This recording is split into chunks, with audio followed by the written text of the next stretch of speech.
la saison aussi bien qu'elle a commencé. De plus, on a plein de questions qui se posent autour de l'effectif. Réellement, Kevarius Hayes, à quoi a-t-il servi cette saison? Derek Walton a-t-il retrouvé un réel niveau? Est-ce que Gershon Yabusele va s'en aller cet été? Est-ce que Moustapha Fall va lui aussi partir? Non, vraiment, je pense que cet épisode, ça va être un petit peu le Capharnaüm.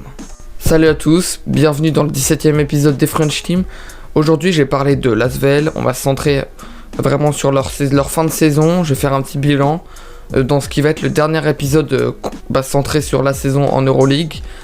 Et du coup, je vous propose qu'on soit tout de suite parti sur le bilan et le débrief. Et là, ma première déception arrive, c'est que j'ai pris les résultats sur les 8 derniers matchs, puisque dans ma dernière vidéo, j'ai parlé des 6 victoires d'affilée de l'Asvel et du fait que j'étais très content qu'ils commencent à trouver la victoire un petit peu. Mais malheureusement, des suites de ma vidéo, tout s'est effondré pour l'Asvel, qui termine sa saison sur 8 derniers matchs catastrophiques. Pour un résultat de 1 victoire pour 8 défaites. Je vais pas revenir sur tous les matchs en particulier, mais notez que dans les défaites, ils ont quand même été encaissés une défaite au Khimki Moscou, qui est quand même très faible, qui a fait preuve de départ. De plus, il n'y avait même pas Alexei Shved, si je dis pas de bêtises. Ils ont aussi pris une défaite contre Berlin dans un match qui était totalement accessible, où ils sont totalement lâchés en fin de match. On a aussi vu une défaite presque désolante contre le CSKA Moscou. Certes, c'est le CSKA Moscou, mais privé de Mike James et sans ses stars. Mais on a vu l'Asvel totalement tomber en fin de match alors qu'ils étaient au contact à 5 minutes de la fin. Enfin bref, décevant. La seule petite victoire, il la remporte du côté de Tel Aviv contre le Maccabi, avec, on va pas se mentir, une victoire un petit peu... C'était un match assez étrange, mais enfin bref, voilà, ils se rattrapent, on va dire. Ça permet de sauver leur fin de saison et ça permet pas de finir dans le total négatif. Bon, après, d'un point de vue du niveau global de leur saison, ils terminent à 13 victoires pour 21 défaites pour leur deuxième campagne européenne. En Euroleague en tout cas. C'est plutôt bon, c'est pas non plus décevant, c'est pas non plus... je reviendrai dans la dernière partie, dans le débrief, vraiment je parlerai de toute cette saison pour moi. Mais honnêtement, finir sur 13 victoires, 21 défaites, c'est pas non plus décevant. Même s'ils ont les capacités d'aller beaucoup plus loin, je pense qu'honnêtement, s'ils arrivaient à structurer cet effectif, ils avaient les capacités d'aller en play-off. Voilà, il y a des déceptions, ils terminent 14e alors qu'ils auraient pu aussi terminer dans le top 10, ou 10e du moins, accrocher cette 10e place. Mais après voilà, je pense qu'ils reviendront l'année prochaine, cette saison va servir d'expérience. Et honnêtement, voilà, je vais pas me fixer aujourd'hui au classement où termine l'Asvel. Sachez que derrière eux, il y a quand même le Panathinaikos, l'Alba Berlin et l'Étoile Rouge de Belgrade et le Khimki Moscou. Donc mine de rien, il y a quand même certains gros clubs derrière eux. Donc voilà, faut se dire que l'Asvel non plus ne réalise pas la pire saison de son existence. Bon, on va un petit peu plus rebondir dans le positif et je vais parler des tops de l'Asvel en cette fin de saison, des joueurs que j'ai bien appréciés en gros.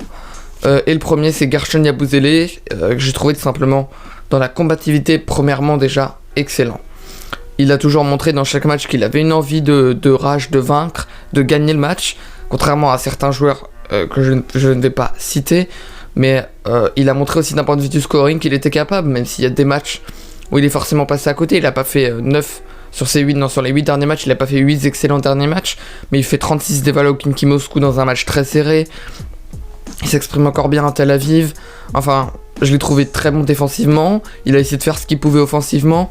On l'a vu bon près du cercle. On l'a vu aussi des fois ressortir et être efficace sur le shoot extérieur. Je pense aussi à ses bonnes performances en JP Elite, même si là on est centré sur l'Euroleague. Enfin, j'ai bien aimé Gershon Yabusele et vraiment il faut que je retienne cette valeur de combativité qui était pour moi importante pour déterminer ses tops. D'ailleurs, en parlant de combativité, le deuxième top c'est bien évidemment Ismaël Bako, le pivot belge. Il a clairement mérité, il est passé dans la rotation. On sait qu'il y a des énormes interrogations sur Kevarius Hayes. Pourquoi ne joue-t-il plus? Pourquoi? Il paraît qu'il a une blessure, mais il est quand même en short et il s'échauffe. Enfin, du coup, ça a permis à Bako de gratter quelques petites minutes. De plus, l'impact de Fall en baisse en cette fin de saison. Voilà, Bako a pu s'exprimer un petit peu plus, très efficace en sortie de banc. Il a aligné une grosse évaluation, c'est-à-dire qu'il jouait 7 minutes, il a été capable de te faire 7 dévals. Et quand ton éval est ex aequo à ton nombre de minutes, ça montre ton impact fort sur le terrain. Et Ismaël Bako, c'était totalement ça. C'est pour ça qu'aujourd'hui, je pense qu'il mérite d'être dans mes tops. Il finit en plus MVP de la seule victoire de l'Asvel dans cette fin de saison, c'est-à-dire à Tel Aviv. On connaît vraiment tout du bien de Gershon Yabusele et Ismaël Bako, qui je pense dans la combativité et dans l'Impact ont essayé de se battre jusqu'au dernier moment dans cette saison d'Euroleague. Bon, on va désormais passer au point plus négatif avec les flops. Cette catégorie qui regroupe les joueurs qui n'ont pas brillé. Et en cette fin de saison, faut l'avouer, je vais parler de Norris Cole. Je sais pas si chez vous ça se passe comme ça et que vous pensez que Norris Cole a mal joué, entre guillemets, en cette fin de saison, mais pour moi c'est clairement clair, net et précis que Norris Cole ne mérite pas aujourd'hui d'être un réel leader. Je m'explique, parce que je vais pas mal le critiquer, même s'il a été plutôt bon au scoring, voilà, je vais pas le critiquer. Il a quand même tenté pas mal de shoots, des pourcentages en baisse dans cette fin de saison. Il a commis beaucoup de pertes de balles, moins de clutch attitude dans les fins de match. Il arrivait moins à trouver les shoots pour permettre de rester au contact contre l'Alba Berlin notamment, contre le CSKA Moscou. Et en fait, je l'ai pas trouvé dans son rôle de leader. Honnêtement, on a vu vraiment son impact en baisse. On l'a vu qu'il était capable quand même de cumuler 15 points puis de faire 7 dévals, ce qui est très peu. Et même si son scoring n'est pas si en baisse que ça, au final, dans l'impact, dans le jeu, je l'ai trouvé plus à ramener son équipe vers le bas qu'à la tirer vers le haut.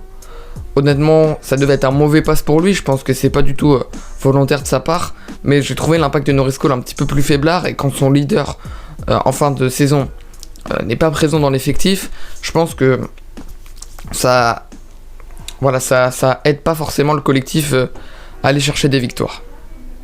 Enfin, le deuxième flop maintenant que je vais aborder, c'est Amin Noah. Amin Noah, je l'avais trouvé excellent en début de saison, lui, contrairement, qui a fait des bons débuts avec Mustapha Fall en Euroleague. Il tournait approximativement à 9 points de moyenne. Bon, faut comprendre que son impact était en baisse au cours de la saison, mais de là à faire une fin de saison très compliquée, il a raté beaucoup de shoots extérieurs. On l'a vu notamment lors du dernier match de saison régulière. On l'a vu contre aussi Tel Aviv. Enfin, il a eu plus de mal avec le tir à longue distance, alors que ça peut être un réel sniper à utiliser en corner pour écarter le jeu. Il a eu du mal à finir aussi près du cercle, même si on l'a vu assez combatif par certains moments. J'ai trouvé son impact quand même assez un petit peu... j'ai pas d'adjectif pour le qualifier, mais assez dommage sur le banc, alors qu'il avait réellement les clés pour s'imposer.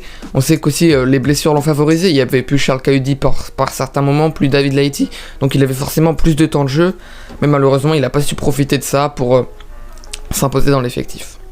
Bon, dans cette dernière partie, je vais aborder 3 thèmes très importants pour moi, représentatifs de la saison et de l'avenir de l'ASVEL.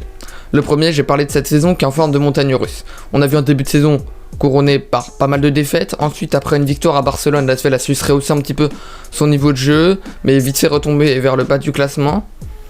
Après cette période un petit peu de trou, on a vu 6 victoires d'affilée s'enchaîner, où on était complètement subjugué, et moi le premier dans la vidéo que j'ai décrite sur l'ASVEL. Et ensuite on l'a vu cette fin de saison avec couronné par pas mal de défaites. Donc honnêtement ça fait les montagnes russes, hein, si vous comprenez la courbe, elle monte et descend, et c'est représentatif de la saison irrégulière de l'ASVEL. Enfin bref, je vais pas revenir sur ça puisque j'en ai déjà parlé tout à l'heure.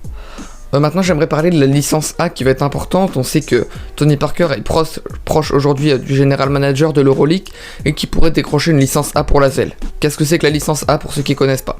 La licence A, c'est une licence de 10 ans qui permet de maintenir l'ASVEL dans l'Euroleague pendant 10 ans, d'avoir un contrat de 10 ans. C'est une licence que tous les clubs rêvent. Aujourd'hui on sait qu'il y avait le Bayern Munich qui devrait en avoir une très bientôt. L'Alba Berlin, eux ont récupéré un joker de 2 ans en Euroleague. On sait qu'il y a une dizaine de clubs qui possèdent cette licence A. Et voilà, Tony Parker voudrait que l'ASVEL la possède puisque ça serait le premier club français à la posséder derrière pas mal de clubs espagnols, pas mal de clubs grecs. Donc voilà, ça serait intéressant aussi de voir un club français posséder cette licence A. Et ça permettrait à l'ASVEL de monter en tempérament aussi, d'avoir des joueurs qui viennent signer un petit peu plus sur la longue durée, en étant sûr que l'ASVEL jouera l'Euroleague la saison prochaine. Donc cette licence A, c'est vraiment un acquis du club et on espère que ça va être acquéri et que toute l'équipe de Tony Parker vont faire pour l'avoir, parce que ça va être d'une réelle importance. Et puis même pour avoir un club français en Euroleague sur les 10 prochaines années, on dit pas non, honnêtement. Bon, enfin je vais terminer sur l'aspect reconstruire un effectif. J'ai créé un petit tableau avec les joueurs qui devraient rester, qui sont encore sous contrat, et les joueurs qui sont plus sous contrat, que je présente bientôt maintenant à l'écran. Faut savoir qu'aujourd'hui on a pas mal de rumeurs autour de départ. je vais commencer par les pivots, alors que d'habitude on commence par les meneurs. Du côté du secteur intérieur, on a notre ami Moustapha Fall qui pour l'instant serait sur le départ. On sait qu'il y a pas mal de clubs d'Euroleague qui s'intéressent à lui. On n'a pas de source précise pour l'instant contrairement à d'autres joueurs, mais il serait sur le départ. Tout comme le pivot américain Kivarius Hayes qui n'a peu joué cette saison et qui au final, voilà, une saison inutile du côté de l'Asvel pour lui dans sa formation en tant que jeune, qui va aussi lui partir je pense. Après on sait que Bako va rester, il est encore sous contrat, il a prolongé l'année dernière, et Matthew Marsh avec son contrat de stagiaire. On ne sait pas comment ça va se passer, mais il devrait aussi rester en 3e ou 4e pivot. Au poste 4, c'est assez compliqué. On a Gershon Yabusele déjà, premièrement, qui va sans doute être sur le départ. On parle cette fois-ci du Maccabi Tel Aviv, très intéressé par Gershon Yabusele. Affaire à suivre, d'ailleurs j'ai parlé du Maccabi Tel Aviv, Gershon Yabusele dans une prochaine vidéo. Ensuite, on a Amin Noah qui est plus sous contrat. Lui, je pense pas honnêtement qu'il va partir de l'Asvel, c'est son club formateur de cœur. En tout cas, s'il part de l'Asvel, il ne retrouvera sans doute pas un club d'Euroleague. Il va signer soit dans un plus petit club de Jeep Elite. Mais il y a tout bénéf à prolonger du côté de l'Asvel pour Noah. Au poste d'ailier, on a Kaudi sous contrat, on a William Howard sous contrat encore. Donc voilà, on a pas mal de joueurs sous contrat. Au poste d'arrière, on a Paul Lacombe encore sous contrat. On a encore du contrat. On a Derrick Walton qui est plus sous contrat en fin de saison, qui devrait lui aussi partir. Je pense que il a essayé de rebondir à l'Asvel, un rebondissement assez raté. Mais du côté de l'Asvel, ce qu'il faut noter, c'est que la main a été sécurisée pour l'année prochaine. On va avoir Norris Cole encore sous contrat, on va avoir Matthew Strazel jusqu'en 2025, et on va avoir Antoine Dio qui a encore une année de contrat comme Norris Cole. C'est-à-dire qu'on connaît déjà les 3 meneurs pour la saison prochaine, et que ça permet aussi de nous faire déjà une première vue de Asvel qui va devoir se reconstruire autour de ces 3 meneurs qui sont Dio, Strazel et Norris Cole. Maintenant, il va falloir baser plus un nouvel arrière, sans doute un poste 4 solide, et aussi un très bon poste 5 si Moustapha Fall part. En tout cas, ça va être intéressant, il y aura une vidéo qui ressortira sur cette reconstruction de l'Asvel. D'ici là, moi j'ai plus qu'à vous dire, portez-vous bien et kiffez le basket européen. Et à la prochaine vidéo, allez, ciao.